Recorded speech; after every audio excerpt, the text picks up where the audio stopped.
Media Market Podcast especial Empreende Brasil, começando mais um episódio. Estou muito honrada de estar aqui com vocês hoje.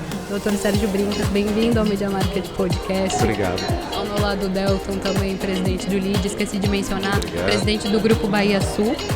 Quero que vocês primeiro contem um pouquinho para a nossa audiência, para quem não ainda os conhece, quem são vocês, como que tem sido a experiência aí do Grupo Bahia Sul, inclusive quem é a audiência cativa do Media Market Podcast, já ouviu o episódio com a Angélica, que ela trouxe aí vários insights super legal das iniciativas que vocês têm lá. Eu quase não falei nesse episódio, gente, porque eu fiquei encantada com o trabalho que vocês realizam lá, muito bacana. Conta um pouquinho pra gente. A gente é por essência empreendedor. Eu comecei a empreender, eu sou médico, né? Comecei a empreender como médico para conseguir cumprir a minha profissão, né? O desafio da profissão. Então, estar num ambiente de empreendedorismo para mim é muito confortável, porque é uma linguagem que a gente conhece, a gente foi crescendo aos poucos, sempre procurando as oportunidades de mercado, aquilo que faltava, aquilo que a gente via que o público procurava e que às vezes o público nem sabe que precisa, mas que vai acabar precisando. Fato. Que depois de você criar o produto, as pessoas se acostumam com aquele e começam a consumir algo que elas não sabiam nem que precisariam. Então, para nós esse ambiente de empreendedorismo ele é extremamente saudável. Hoje a gente começou com um diagnóstico por imagem, com a Clínica Imagem em Florianópolis, depois nós construímos o Hospital Bahia Sul, depois nós nos juntamos com uma corporação nacional, que é a Hospital Care, para pegar modelos de negócio como os nossos e transformar numa grande corporação. A partir desses modelos extremamente regionais, com culturas extremamente regionais, com uma relação muito forte com a sociedade de cada cidade, mas começando a construir governança comum, eficiência comum e sustentabilidade e resultados assistenciais também com um padrão comum. Então a gente passou a empreender no mundo corporativo, que Legal. É uma coisa por si só nova também, né? Sim. Delton, conta um pouquinho pra gente aí da tua ampla experiência. Na verdade, a presença do LEAD, né, o Grupo de Líderes Empresariais, o LEAD reúne as principais organizações brasileiras, né? O LEAD reúne líderes, empresas e marcas que têm alto impacto no mercado. As maiores empresas juntas superam metade do PIB privado nacional. E a principal agenda hoje do LEAD é essa de disseminar as boas práticas, especialmente em inovação, responsabilidade social, sustentabilidade, governança, no intuito de que essas organizações gerem mais valor, se conectem mais com o seu público, o seu consumidor, os seus diferentes segmentos de mercado. E o LEAD tem essa parceria com o Empreende Brasil, que tem essa jornada do empreendedor em todas as fases, né? Sim. E trazendo sempre o conteúdo das lideranças de grandes empresas que chegaram lá e que hoje impactam milhões de pessoas em todo o Brasil. De fato. Hoje vocês estavam aqui falando sobre as boas práticas, né, de ESG. Para quem não pôde participar da palestra, não estava aqui hoje, o que vocês podem entregar de conteúdo para quem está nos ouvindo? O painel do LEAD em foco hoje é trazendo os cases do Sicoob, através do Rui Schneider, presidente do Sicoob. Legal. E do Bahia Sul, através da presença do Dr. Sérgio Brincas, quais são as melhores práticas hoje, especialmente em governança e responsabilidade social.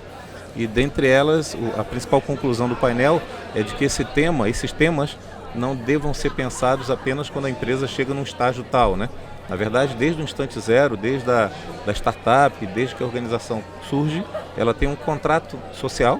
Fato. E esse contrato requer que seja pautado em práticas com transparência, com auditorias, com fazer o que é certo, respeitar o meio ambiente, promover o meio ambiente. Então, a grande conclusão da discussão foi de que é possível, e não só possível, é necessário, e as empresas de maior valor, seja na percepção de investidores, seja na percepção do cliente final, da sociedade, serão aquelas que tiverem as melhores práticas de um capitalismo consciente, né? Essa é a grande conclusão da discussão de hoje. Fato. E aí, como é que foi o painel? Conta um pouquinho pra gente. Por falar em empreender, né, que é o tema do dia, independente do tamanho do seu empreendimento, pode ser uma banca de jornal, pode ser uma grande companhia internacional, você precisa ter uma governança estruturada, né? E sabe que essa era a minha próxima pergunta, desculpa até te interromper, doutor.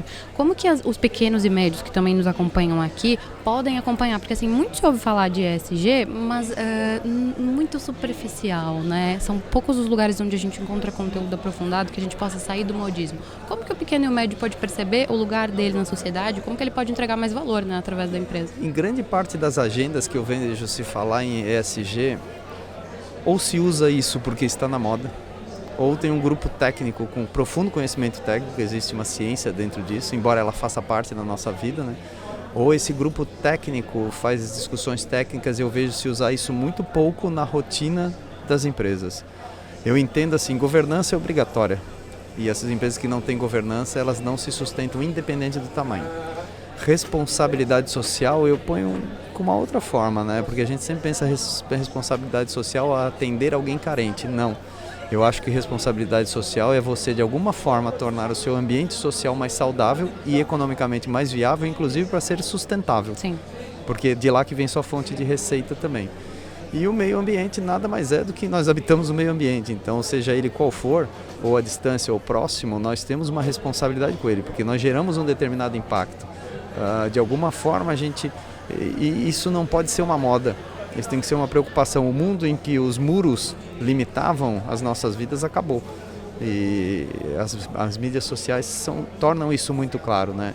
A informação ela não tem mais limites, a interação social não tem mais limites e a responsabilidade por todo o nosso patrimônio social e ambiental também não tem mais. Então eu vejo isso como algo que deveria estar dentro das empresas como uma estratégia de negócio, inclusive. Exato, e desde o momento zero, como o próprio Delton estava falando, enquanto tu comentava, a tua fala me fez refletir, cara, como que a gente já não está pensando isso desde o momento zero em todas as empresas? Por que a gente está virando pauta agora? Por que a gente está revendo isso agora, quando diversidade, inclusão, governança, responsabilidade social já deviam ser coisas que estão no core de qualquer empresa, né?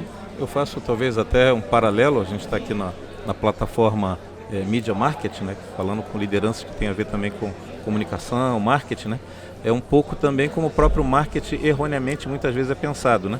Quando eu tiver grande, aí sim eu vou pensar numa estratégia de comunicação e marketing. Na verdade, é do instante zero, né?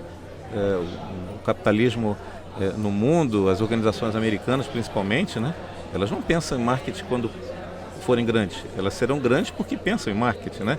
Desde o seu momento. Marketing no seu sentido não de publicidade apenas, mas o marketing de se relacionar com o seu cliente, de ouvir, de ter ofertas, produtos, serviços que solucionem problemas reais e não soluções de gabinete que não têm respaldo com a vida real dos problemas e desafios das pessoas, né? Então me parece que essa pauta ESG, que muitas vezes, como o Sérgio falou, está sendo até erroneamente tratado em algumas empresas como aí sim peça de marketing, já tem até o greenwashing, né? Empresas que estão sendo filtradas e hoje em dia tem uma expressão que é o consumidor tem um bullshit detector, né? As pessoas já sabem quando a empresa está mentindo ou falando a verdade, né? Então não adianta você querer maquiar, ou é da essência da organização, ela realmente se preocupa em tudo que faz, fazer bem feito, com qualidade e com uma visão de longo prazo, ou ela está sendo fake e vai ser facilmente desmascarada pelo mercado, pela concorrência, pelo consumidor. Então acho que hoje o que se trata, e você perguntou como as organizações em crescimento podem se apropriar, acho que um bom ponto de partida são os relatórios publicados pelas empresas relevantes em atuação. As empresas LEED, a sua imensa maioria, publicam relatórios de sustentabilidade, responsabilidade social, isso está disponível no seu site. Então acho que é um bom caminho de se inspirar em boas práticas e na maioria delas são práticas, entre aspas, totalmente acessíveis. Não estamos falando de investimentos de milhões, orçamentos, não, é fazer o certo, fazer bem feito.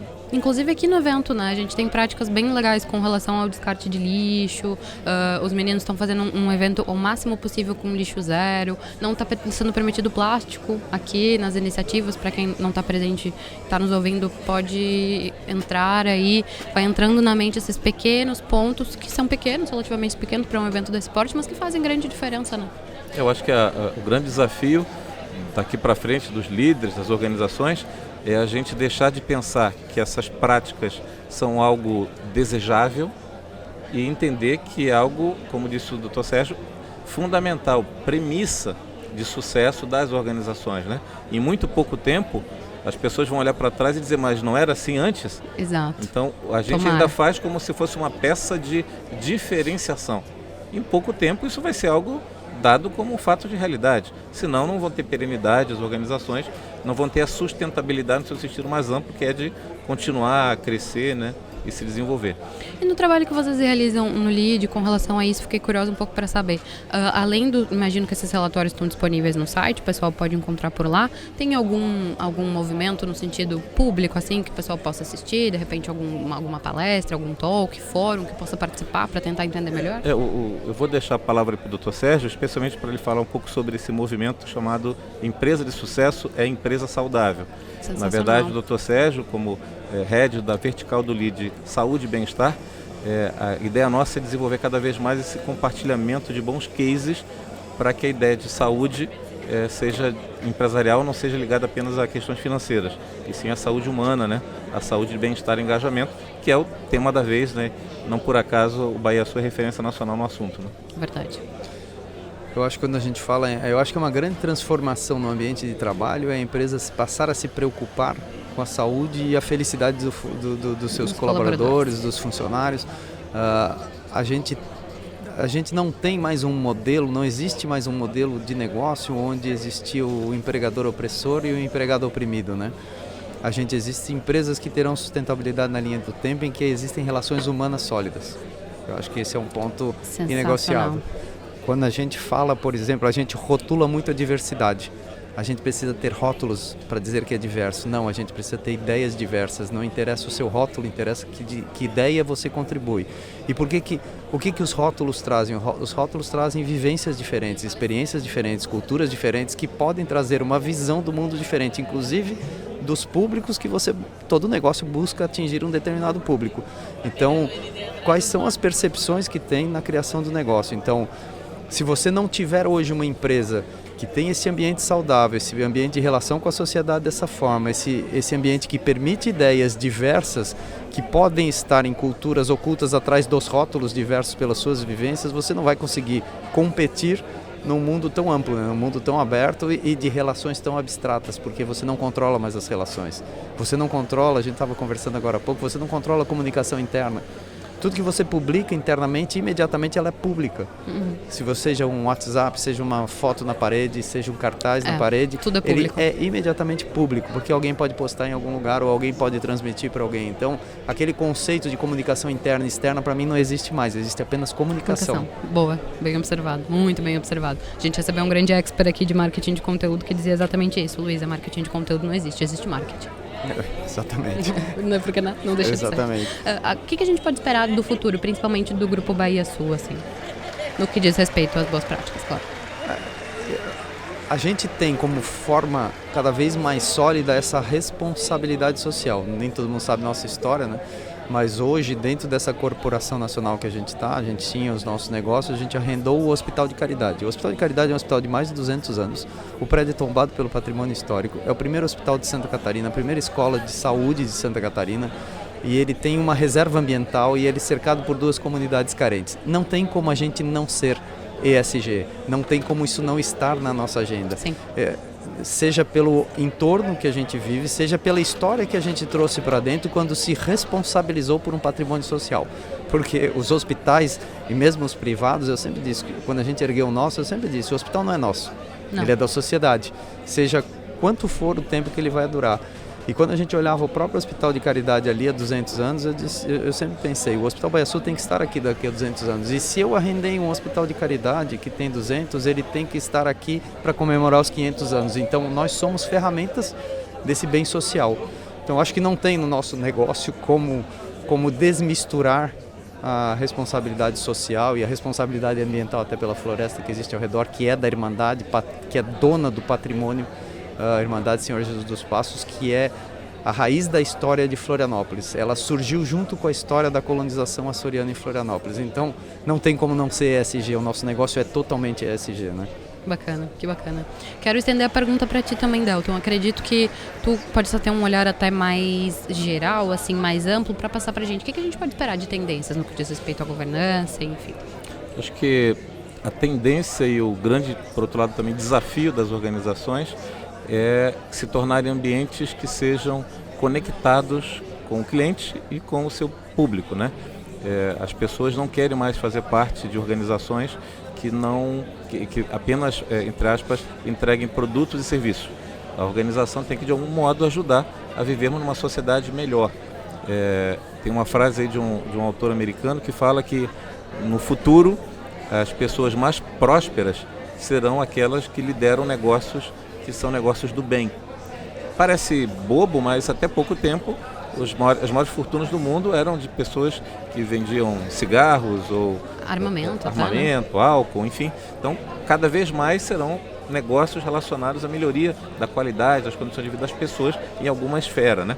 Então, acho que o papel do LEAD, quanto grupo de liderança empresarial, é compartilhar as boas práticas, criar esse movimento inspirador.